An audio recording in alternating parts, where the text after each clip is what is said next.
Hi, everyone. I'm going to go ahead and jump on in just to be careful of time. We've got a lot to go over today.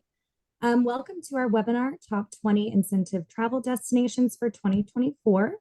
Our globetrotting experts, including our panelists here, curated this list, so we're excited to have them share these destinations with you. We want to hear from you, so if you have any questions throughout the webinar, please submit them by clicking on that Q&A button on your Zoom bar. And without further ado, I'd like to present our panelists and have them introduce themselves to you. Go ahead, Brie. Thanks. Hi, everybody. I'm Brie Richards. I've been with Brightspot for just over 9 years, and I work here in our sourcing department. My focus is largely on hotel sourcing, DMC relationships, contract negotiation, and budgeting, but also dreaming up new and creative destinations to reward your achievers. So I'm very excited to be here and share a little bit more about those today. Thanks, Brie. Good morning, or I guess good afternoon, depending on where you're calling in from. My name is Stan Hershenow. I'm an account exec with Brightspot. My career spans over 30 years, and I've had the good fortune to visit many of these destinations that we're going to feature today. So we look forward to sharing them with you. Thank you. Thanks, Dan. Hi, my name is Julie Blank. I'm Director of Strategic Accounts, and I have been with Brightspot for, we'll say 18 plus years, because that sounds better than the actual number.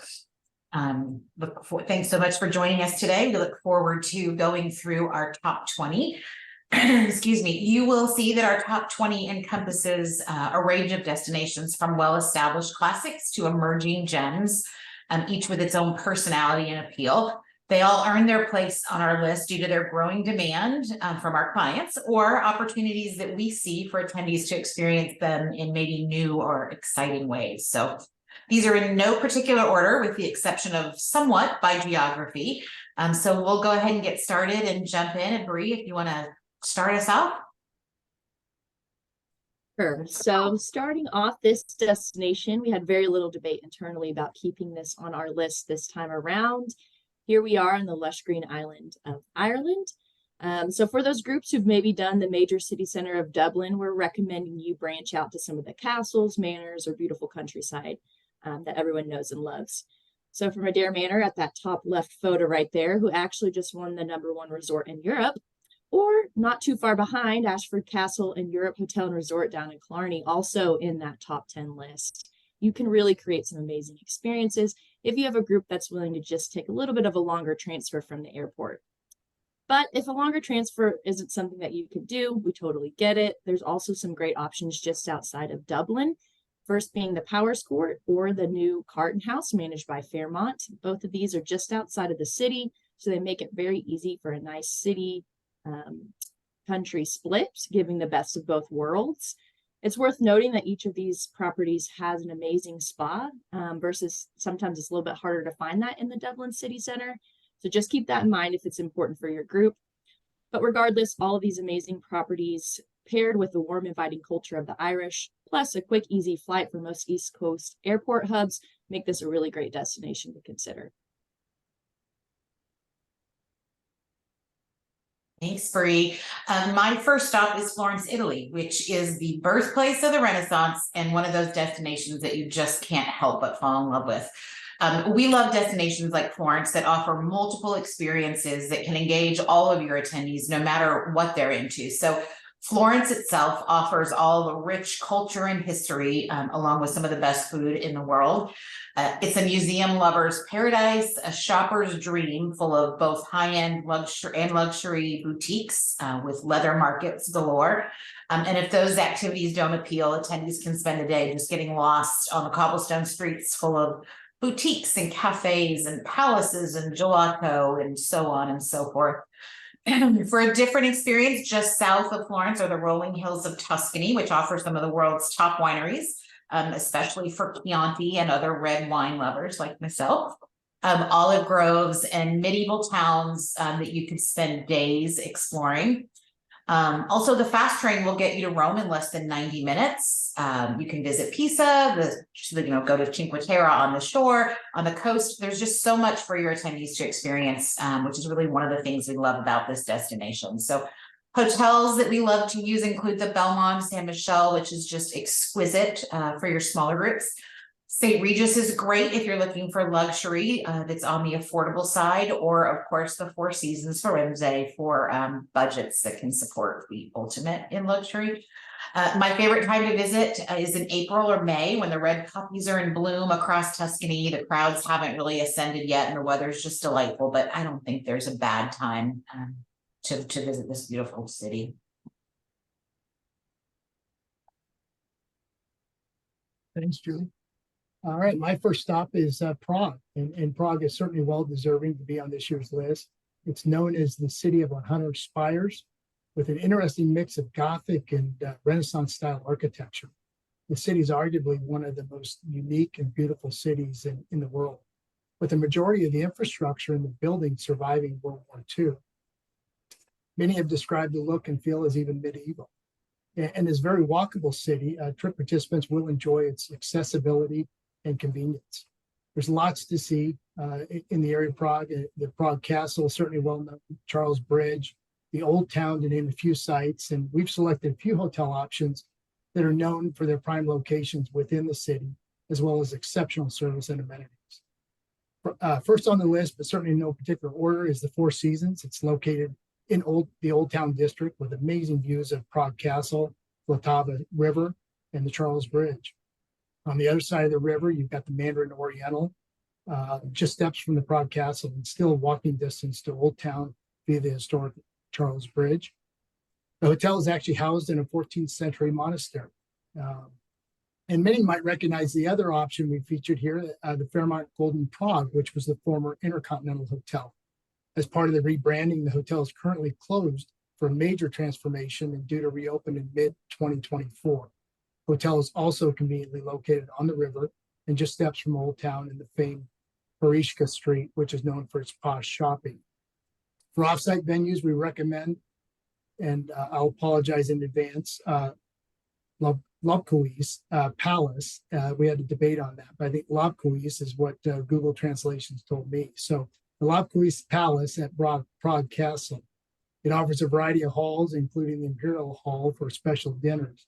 And incorporating tours of the castle and the grounds makes for a really special one. So you really can't go wrong with Prague.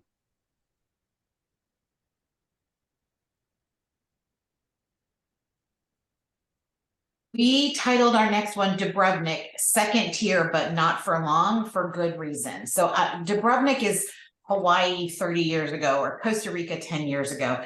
And it's still really a great value as a destination, but it's catching up. So referred to as Pearl of the Adriatic and situated really on the tip of the Dalmatian coast. This is one of the most well-preserved medieval towns around, with beautiful Baroque architecture inside the city walls, which is just stunning. It's really a seaside fortress that's surrounded by mountains, but also has these beautiful beaches. So it has this unique setting that offers, you know, all kinds of different activities, from sailing and island hopping to hiking and biking. And of course, for Game of Thrones fans, this is where you have to come for the famous Game of Thrones tours, which are really cool.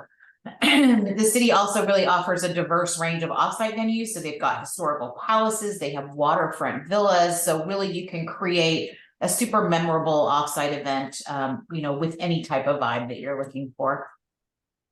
The Hotel Excelsior is our go-to favorite for its real luxury accommodations. It's in a very walkable location near the heart of the city, but with its stunning Adriatic views, and the service there is just really, really beautiful. For a more affordable option, we also like to use the Hilton Imperial. It's a very walkable location as well, but further inland, so not on the water. Dubrovnik's still a little chilly at the beginning of the year, so January, February, March timeframe. So if you really want to experience the sun and the sand and all that that has to offer, you know, April or May through October are really the best times to travel for this unique experience that, you know, a lot of your attendees will not book on their own.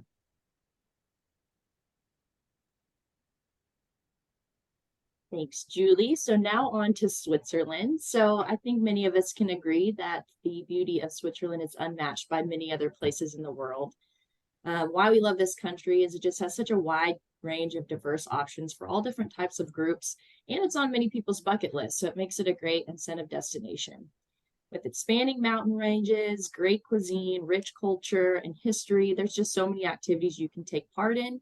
We recommend taking the group out venturing through the Lucerne wine region for an afternoon, or for taking them to a visit to the Olympic Museum, which also can be a great offsite dinner location, or even, of course, to the famous Lucerne Chapel Bridge, where you can get that picture perfect photo to come back and show their friends and family when they return. From a hotel perspective, we recommend the Bergenstock Resort, which is on the cliffs overlooking Lake Lucerne, which arguably has one of the most iconic views of the Swiss Alps. Or for a more city option, the Fairmont Montreux, with its old world charm and its odes to the jazz festival that's held there every year.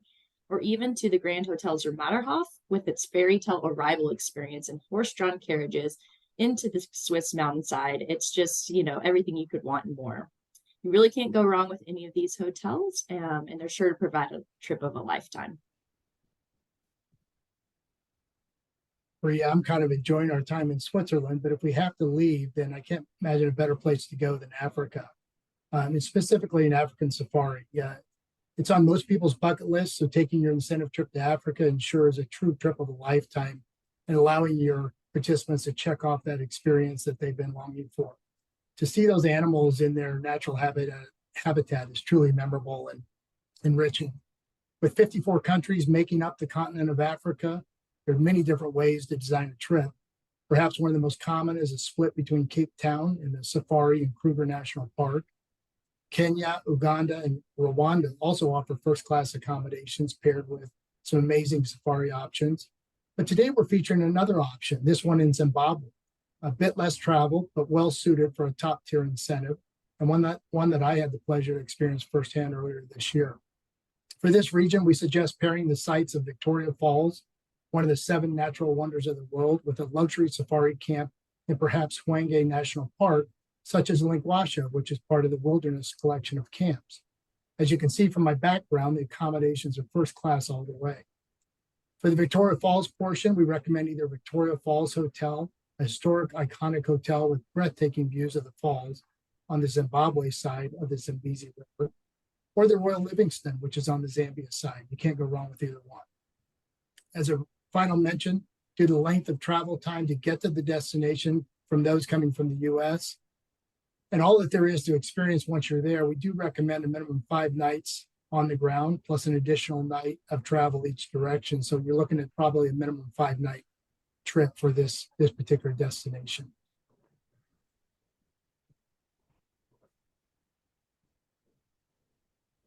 All right, on to Dubai. So I was lucky enough to experience this destination firsthand earlier this year, and all I can say is wow. I mean, the whole essence of Dubai is just to make the impossible come to life. So from their impressive architecture to their technological advances to the world-renowned Palm Island, there's just so much to see and do there. Honestly, when it comes to hotels, the question is really more where to stay, not where to stay, but how do you choose? This is actually CVent's #1 source destination in the regions of Middle East and all of Africa. So the sheer quantity of high-end hotels is pretty impressive, from homegrown brands like the Jumeirah properties, pictured one of them in the top left that you see on your screen here, or to the internationally recognized brands like Four Seasons, St. Regis, Fairmont, and of course the big players, Hyatt, Hilton, and Marriott. Each property is more grand than the last and very, very focused on service. So for groups looking to do offsite activities, we say you can't miss the opportunity to take a day trip out to the neighboring Emirati city of Abu Dhabi, where they can see the famous mosque and the Prince's Palace. But my personal favorite would be to load them up on some off-road vehicles to take them out to the desert for the day, doing different activities like sandboarding before going to a campsite dinner under the stars, complete with camel riding, henna tattoos, and some authentic cuisine. So all these experiences are just truly unique, and it's definitely a place most people wouldn't go on their own, so you really get that buzz effect.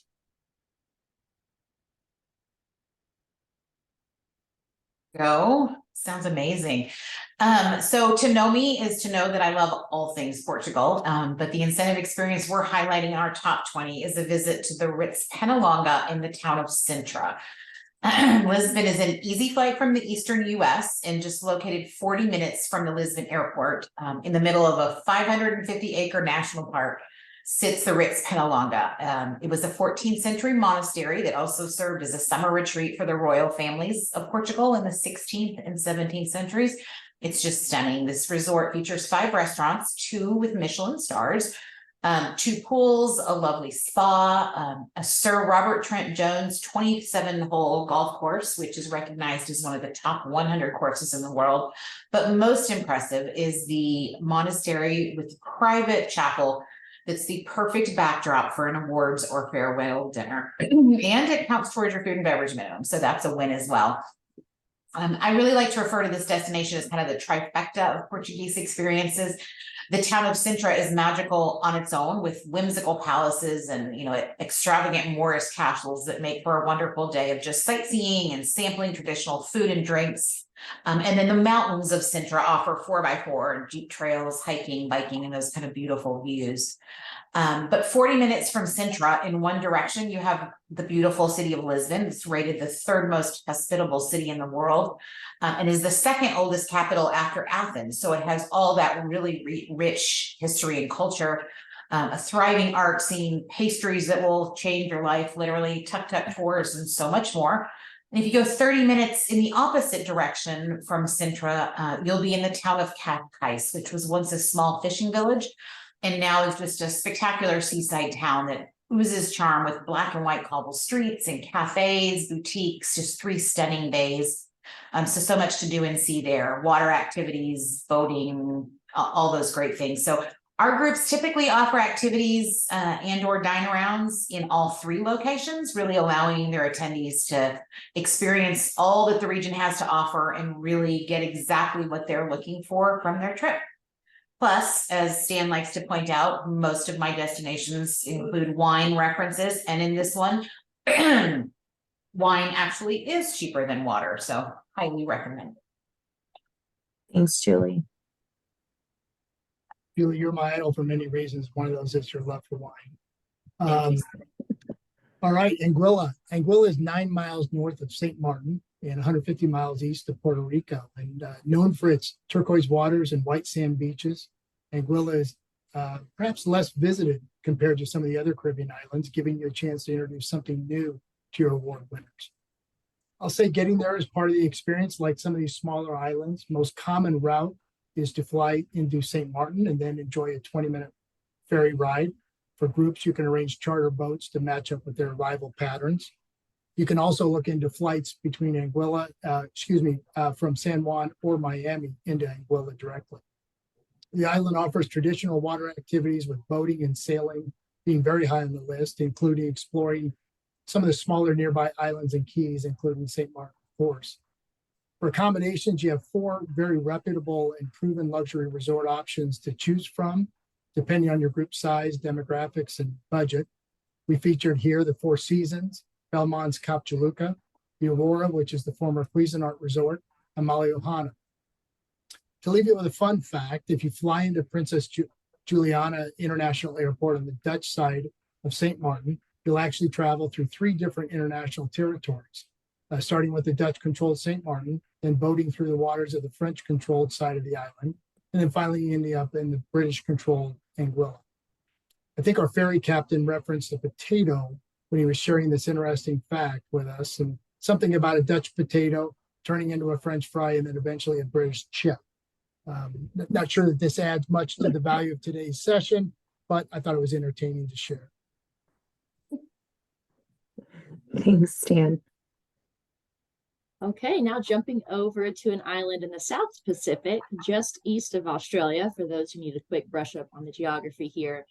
Fiji offers a great location, known for its natural beauty, cultural authenticity that still remains pretty true and hasn't been taken over from the indigenous people with tourism just quite yet. And the clear crystal blue waters make it a great option. If you're asking yourself, like we were, how do you get there? For most Western airports, it's about a 10-hour flight. So once you get over to the west side of the West Coast, you can get over there and fly into the city of Nadi, which is on the main island of Fiji. Though there are a lot of great small islands and resorts on those small islands in the surrounding areas, we're focusing on two standout options on the main island. First one being Marriott Maumee Bay, which is unique for its overwater bungalows, along with the Intercontinental Fiji with its large stunning coastal water views and its own private cove. The location of both of these are really great because they still give you access to a lot of the popular activities on the island, like the Sigatoka River Tour, which is basically an eco boat tour that immerses you into the true heart of Fiji, allowing you to interact with locals and experience it that way. The golf course, which is also on this main island. And then lastly, the unique offering of Cloud9, which is an infamous floating bar out in the middle of the ocean. So a great option for a group activity, or you can even take a group up there for a reception or a dinner up to about 50 people and privatize a really unique evening event there. Even better, worth mentioning here too, is this is a very cost-effective destination. Just make sure to factor in a little bit of a higher airfare and a little bit of a longer journey. But once you're on the island, you'll find that it's very cost-effective.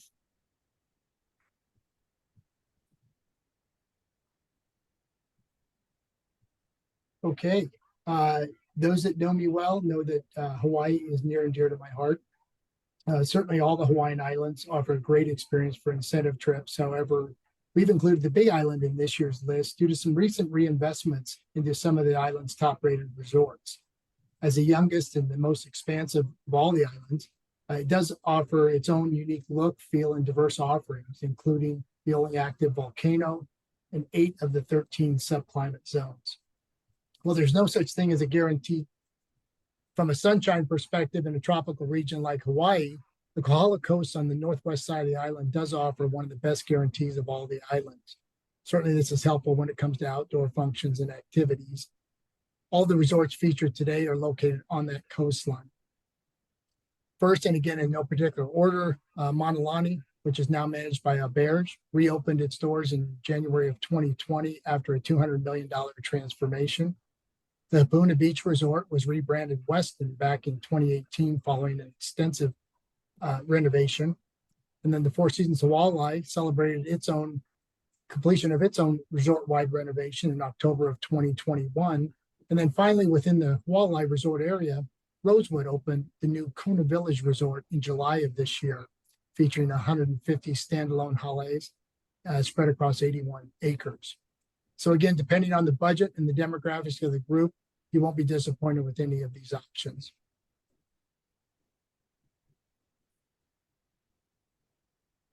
I think we're going to stick with me for shifting over to the Caribbean, but still focusing on island experiences. The British Virgin Islands and the U.S. Virgin Islands are made up of many different islands.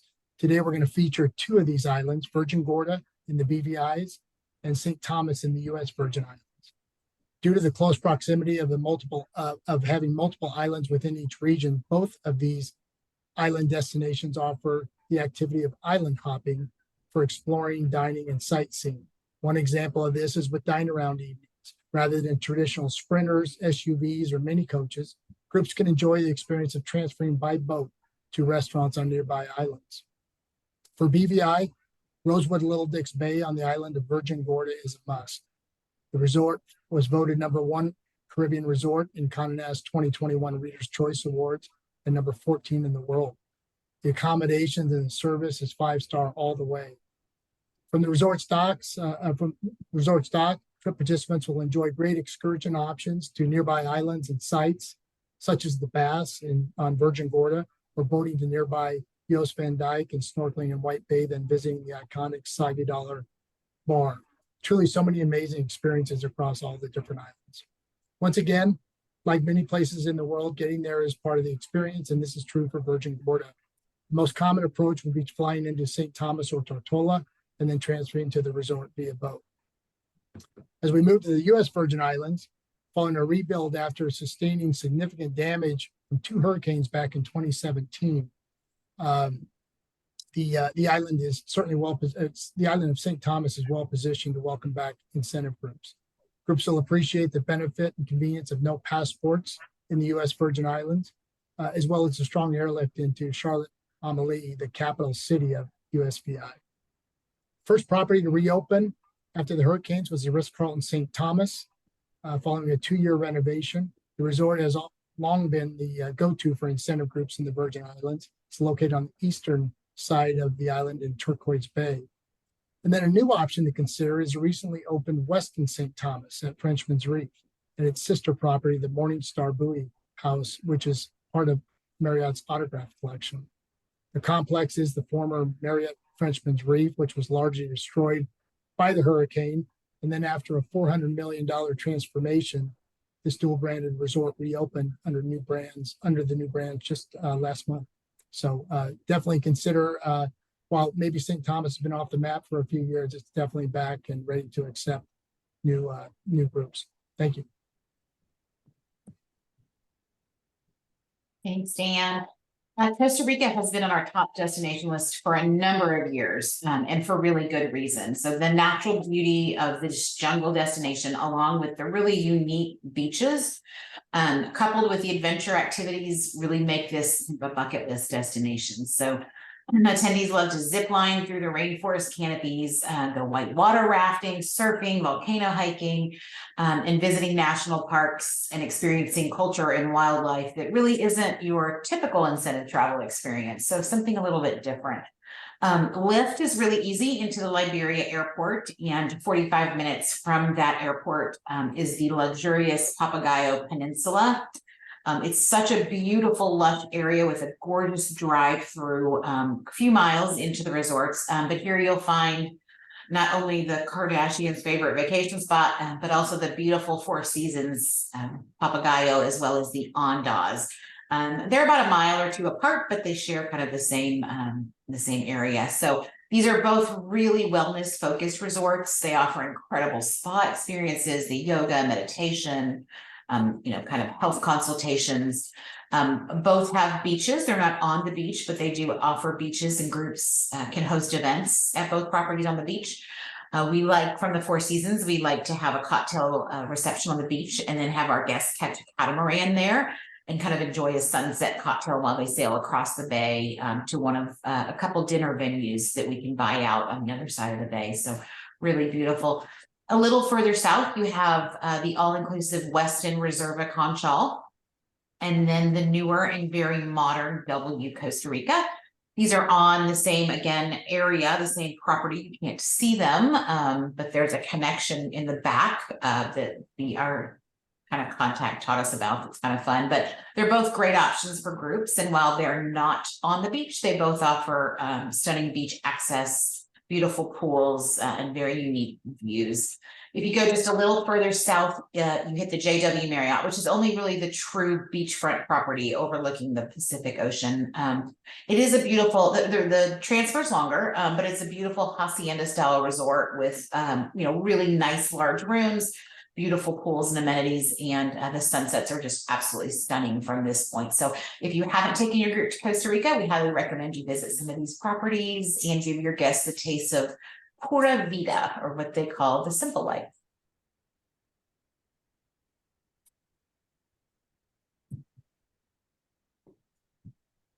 Thank you, Julie. Heading up north, in our first Mexico destination to feature today is Punta Mita. And as the slide says, this is truly the new kid on the block, certainly from a Mexico perspective.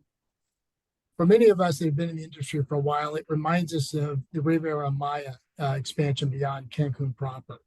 Punta Mita, depending on, or Punta de Mita, depending on which area you're referring to.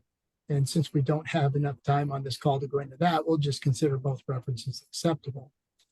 In addition to boasting a who's who collection of first-class resorts, the area is still less traveled for now, and that's appealing to many groups. The expanded PVR airport makes getting there easier from most all gateway cities. And beyond the resorts and amazing sunsets, your group participants will enjoy exploring some of the small surf towns, the most well-known being Sayulita, located just minutes from these resorts and offering a great laid-back beach vibe with a variety of restaurants, bars, and shops. As recently as 2016, it was known to be a secret retreat for the rich and famous, that being this destination. And at that time, Four Seasons and the St. Regis resorts were attracting most all of the incentive business and still highly recommended options for top-tier incentives. As the area became more popular and well-known, a new slew of options have been developed by some very reputable known brands. As a company, we can attest to these new additions through recent programs or personal experiences. Again, in no particular order, you have Ciceros del Corazon, part of the Auberge Resorts collection, the one and only Mandarina, located a bit north. However, a new highway will reduce the transfer time considerably from PVR. Also, you have the Conrad de Punta de Mita, and finally, the Secrets and Dreams Bahia Mita for groups looking for an all-inclusive option. Depending on your budget and your demographics, you really can't go wrong with any of these options. And I might add, there are more resorts on the way in this growing destination.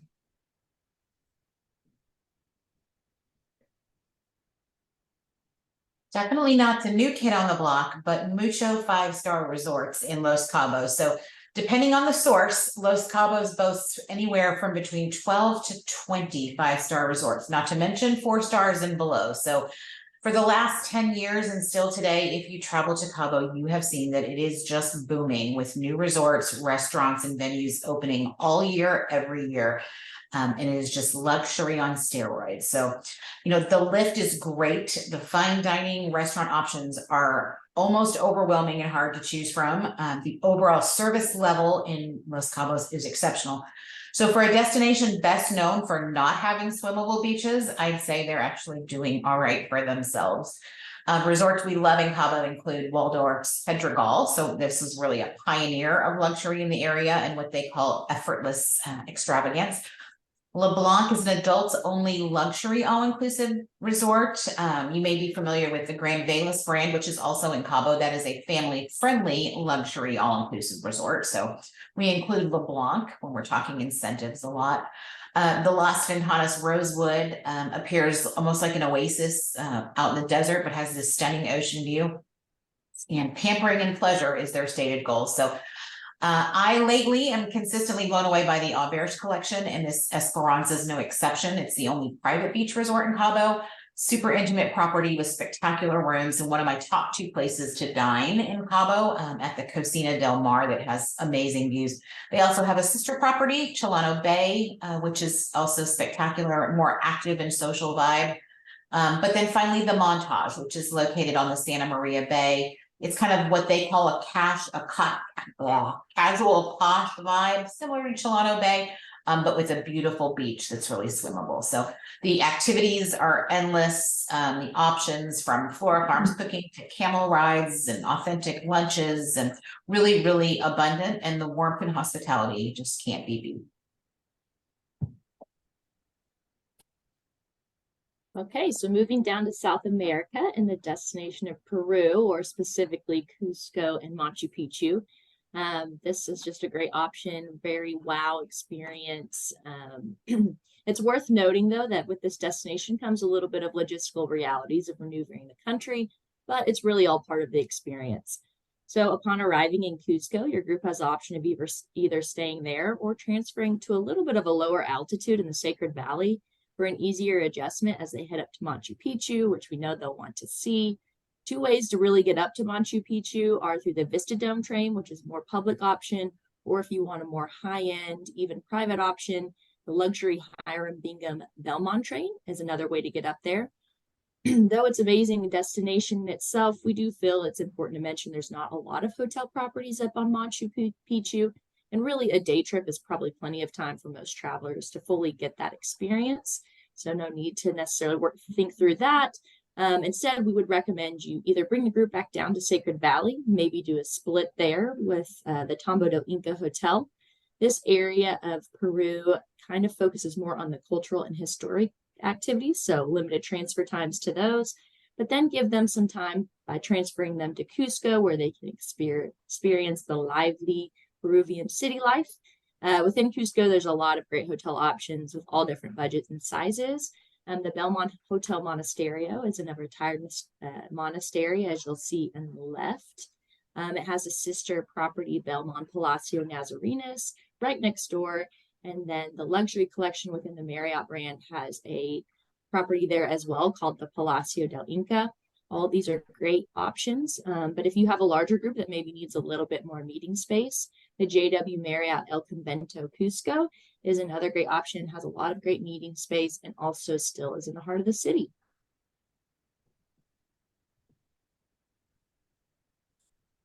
such a unique opportunity. So I'm up with Santa Barbara, and I think the numbers speak for themselves. So 90 miles north of LA, 20 minutes from Santa Barbara Airport, with 25 beaches that stretch 100 miles. They have 63 parks, 50 museums and art galleries, 81 hotel properties, 6 golf courses, and wait for it, Stan, 40 tasting rooms on their urban wine trail, and 200 wineries. 200 wineries. So their wine scene rivals that of Northern California's Napa and Sonoma Valley as far as wine production. And their food is amazing too. It does not disappoint. So Hotel California is kind of the new kid in town. It's actually 3 buildings that occupy 3 corners at this 4-way stop. So across the street from this main sleeping room building houses restaurants and the meeting space.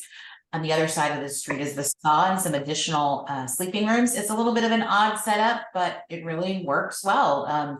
This hotel and then the Kimpton that you can see here are just blocks from the boardwalk and the pier where you can go to the beach, restaurant, shopping. There's a really cool group function space at the end of the boardwalk.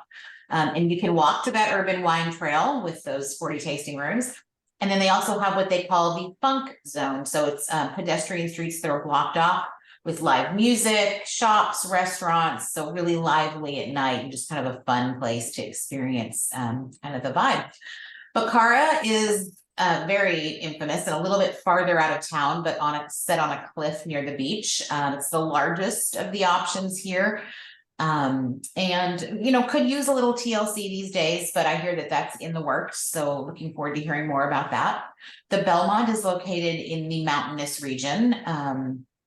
A little bit farther out. And then the Rosewood Miramar to us is the gem here. It's really a beachfront property, beautiful grounds, exceptional food, very eclectic, and a great way to relax and spend the day.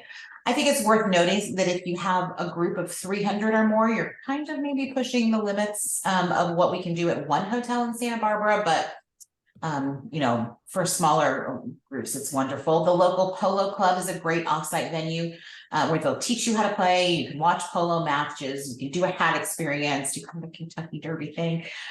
They have weekly Harry sightings, as they call them, meeting Harry and Meghan, who live very close to Rosewood. You can e-bike through the city, of course, do wine tasting, catamaran sailing, all the water activities. And there's really no bad time to visit. The weather is always beautiful. You know, the crowds are a little bit lower and the prices are a little bit better late spring and early fall, but you just can't go wrong here.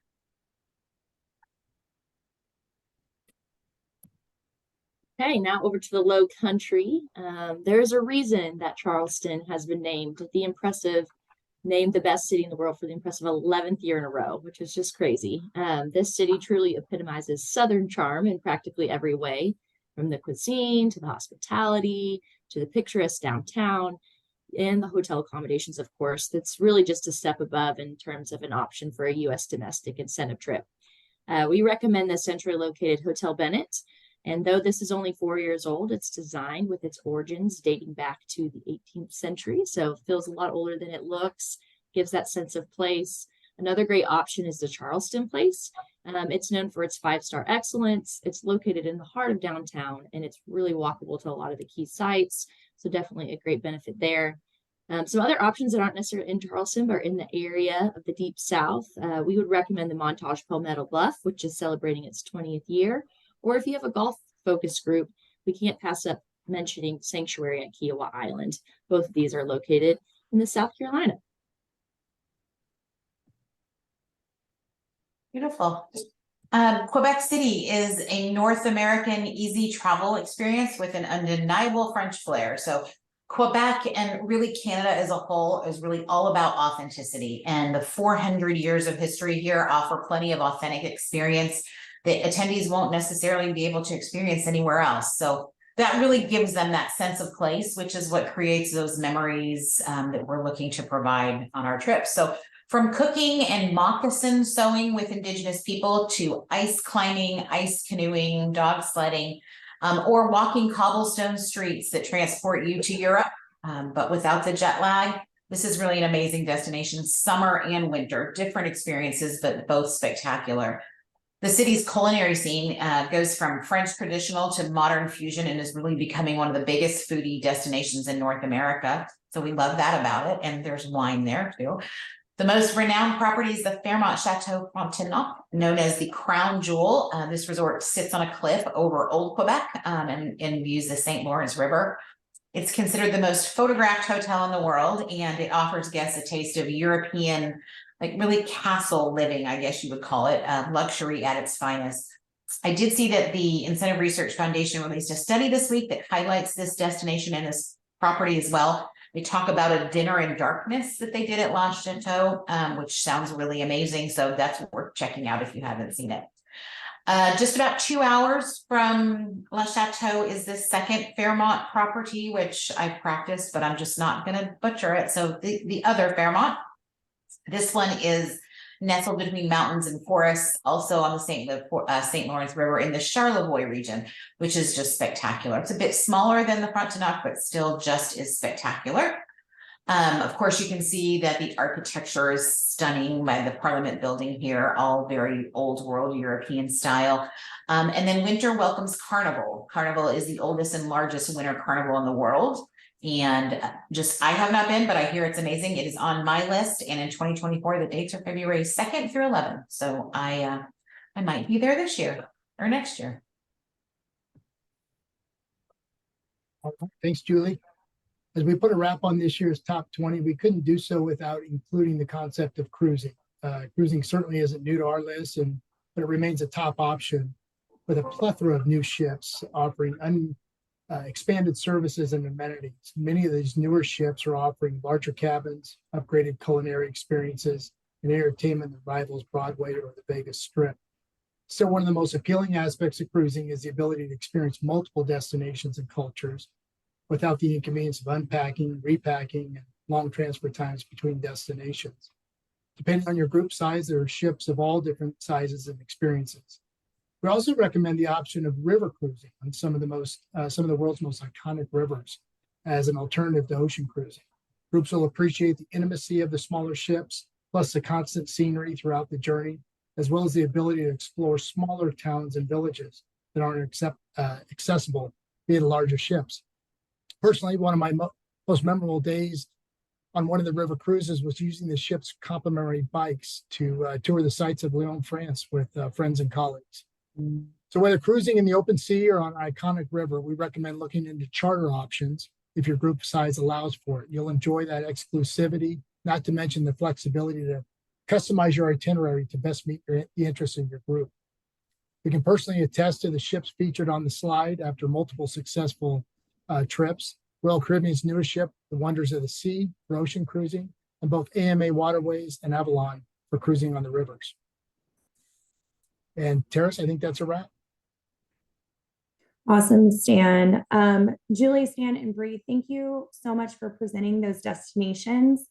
As a reminder, we'll answer any audience questions, so please take the time to enter those now if you haven't already done so. I know we're at time, so if you have time to stick around and listen to those questions, that would be great.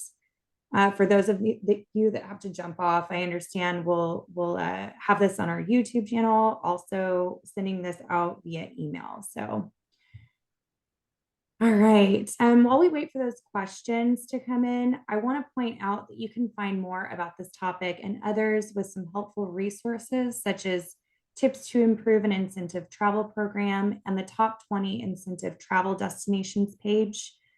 Those links will be provided to you in the chat, so don't miss out on those. All right, so we will go ahead and do our Q&A. Let's see what questions we have. Okay, so I have a question. Are companies traveling internationally now? Yeah, I would say that we're looking at international now every bit as much as we did pre-COVID, if not more. So absolutely, companies are traveling now that everything's opened up after COVID. I think that's what people desire. That's the experience they're looking for. Awesome. Totally agree. Have hotel rates pulled back after the COVID revenge travel rebound, or at least slowed their increase? I'll take this one. Yeah. Unfortunately, I think the answer is no. In fact, Skift had a recent article that came out that I shared internally, and some of you on the call may have seen it. But it doesn't look like rates are going to be going down, and certainly through 2024. When you consider the increase in costs to run these resorts, airfares, just all the costs that go into running a trip, and we don't anticipate costs going down, certainly through 2024, and barring any kind of unfortunate situation that might happen that would drive them to reduce their costs, but we don't see that changing. So let's do one more question. What do you find is the average head count for a corporate incentive trip, and how far out are they booking? That's a great question. Yeah, that is a great question. Brie, do you want to take that one? Sure. I mean, I think it does vary a lot. I think for art personally, I think it's kind of directed at us. We see sweet spot 100 to 300 packs, so half that in rooms tends to be where we have them, but we have outliers that are above and below that. But that tends to be our sweet spot. Thankfully, we've noticed a little bit of a slowdown in the short-term booking. We try from a perspective of sourcing to get the conversation started as early as possible, but from a planning perspective, really prefer to have a 9 to 12 month at a minimum planning cycle, just so that we can really execute with excellence and follow all of our processes. So that's what we use as just kind of general timelines to guide our clients. I would say more than a year is better. Yeah, my Availability might be shaking their heads at me. Yeah. When you You're looking combine at- that, yeah, when you combine that question with the earlier one about rates, I do think there is an advantage potentially to sourcing sooner and and trying to look further. Agreed. Not too early for 2026 for sure. Yeah. Definitely. Awesome. Thank you everyone so much for joining. We hope to be working with you soon. Thank you so much. Have a great day, everyone.